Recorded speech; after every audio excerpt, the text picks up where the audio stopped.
Cheat করার সবচেয়ে main reason হচ্ছে কম্প্যারিজন। এই কম্প্যারিজন এমন একটা জিনিস যেটা তোমার সুখ খেয়ে ফেলবে, তোমাকে ডিপ্রেশনে ফালাক দিবে।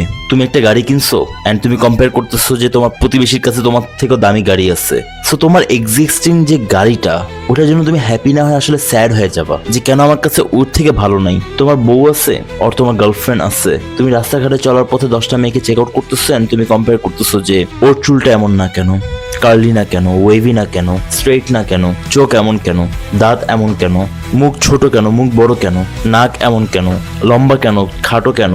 প্রত্যেকটা জিনিসে আমরা কম্পেয়ার করি এন্ড কম্পেয়ার করে আমরা কাকে আনহ্যাপি রাখি? নিজেদেরকে।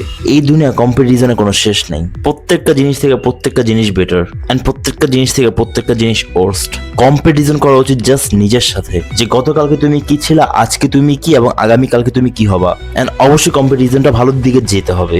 তুমি যদি প্রতিটা দিন নিজেকে 1% করে আপগ্রেড করো, তুমি বুঝছো তুমি 6 মাসে তুমি কই থেকে কই চলে যাবা। তুমি আরেকজনের সাথে কম্পেয়ার যদি করতেই হয়, দেন তোমাদের বার্থ প্লেস কোন জায়গায়, তোমাদের আপব্রিঙ্গিং কিভাবে হইছে, তোমাদের যে মা বাবা, ওই মা বাবার মাইন্ডসেট কি সেম ছিল, এক্সটেন্ডেড ফ্যামিলি কি সেম ছিল, সারাউন্ডিং কি সেম ছিল, ফ্রেন্ড সার্কেল কি সেম ছিল, সিচুয়েশন কি সেম ছিল।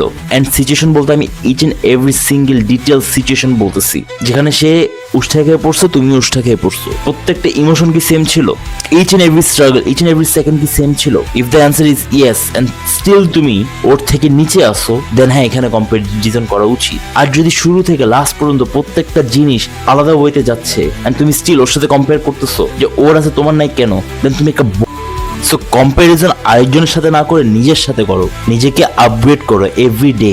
না হলে 10 বছর পর তুমি তোমার 10 বছর আগের পার্সনটাকে গালি দিবা। ট্রাস্ট মি, যে কেন তুই 10 বছর আগে ওই ডিসিশনটা নেস নাই। এখনো সময় আছে। আমরা 15 থেকে 25 এমনি হয়ে গেছি এন্ড 25 থেকে 45 এভাবে হয়ে যাব।